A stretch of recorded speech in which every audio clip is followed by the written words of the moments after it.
Hi, Dan Hollander here. Here with my partner Sam Maxbauer, and we thought we would address some of the concerns that we have been hearing from people that are calling in. The concerns about where we are at in the markets, concerns about inflation, and we're going to have this brief. But you can always give us a call, email us if you want to go into the weeds and know more about these issues that are causing a lot of concern right now for many. Let me just talk about inflation, then I'll ask Sam to take over and talk about the markets.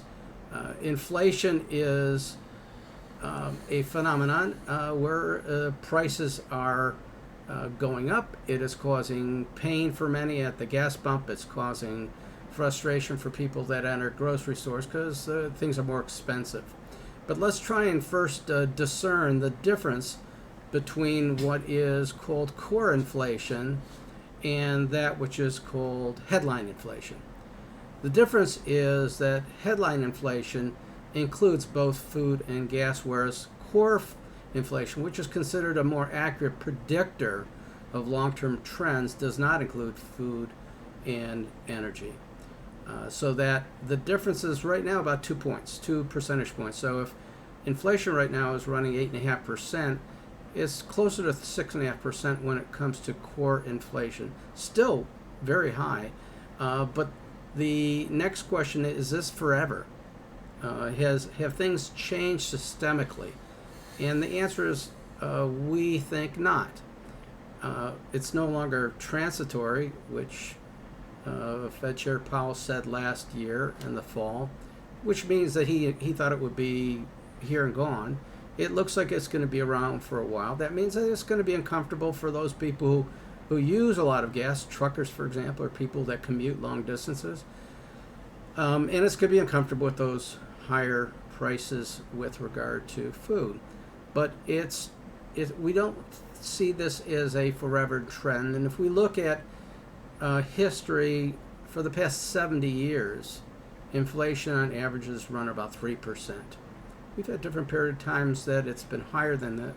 For those of you who are closer to my age, you remember the 80s, double-digit inflation. But it didn't stick around either. So we have to be patient, understand that it's derived from a number of different sources, pressures that we can't control in the near term.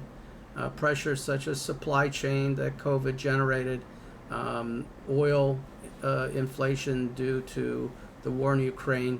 There's lots of different antecedents, but know this, it's just a different set of facts that will pass, and yet it's having impacts on a lot of different areas. So we'll talk about that, and I think we're going to keep this nice and tidy, and then we'll have other blog videos that will discuss some other aspects of the market and the economy. But from a broad perspective, if we know that we have inflation and we know some of the sources that we discussed, Sam, tell us a little bit about how that plays into what we're seeing in the stock market and what we can anticipate in terms of the timeframes that people can at least get some sense of context in terms of where we're going. Sure. There's a lot of volatility in the market. And what is volatility? It's when stocks go up and down because of uncertainty in the market. And we've seen a lot of movement in the market. There's been a correction, which by definition is a 10% drop. There's been a bear market, which is by definition a 20% drop. And people are worried about a recession. Well, a recession is a shrinkage of the economy over a period of time, and this is volatility. Volatility is common. We expect to have a correction once a year. We are dealing with it now. So what makes volatility unique right now? Well, we have the war in Ukraine, we have high inflation rates like Dan just said, we have interest rates that are going up, and we have a midterm election. Well, nobody likes a midterm election because there's a lot of uncertainty as politicians argue with one another. And we have wars and COVID and supply chain, so it's causing a lot of volatility. What can we do to deal with portfolios during volatility? we diversify the portfolio. We make sure that everybody's in a lot of segments because perhaps supply chain will affect one, and the war will affect the other, and inflation will affect a third one. We diversify to make sure that the portfolios are safer during a lot of volatility. And people become a little afraid when they hear a correction or bear market or recession, but let's talk about time frames. A correction is typically solved within 6 months.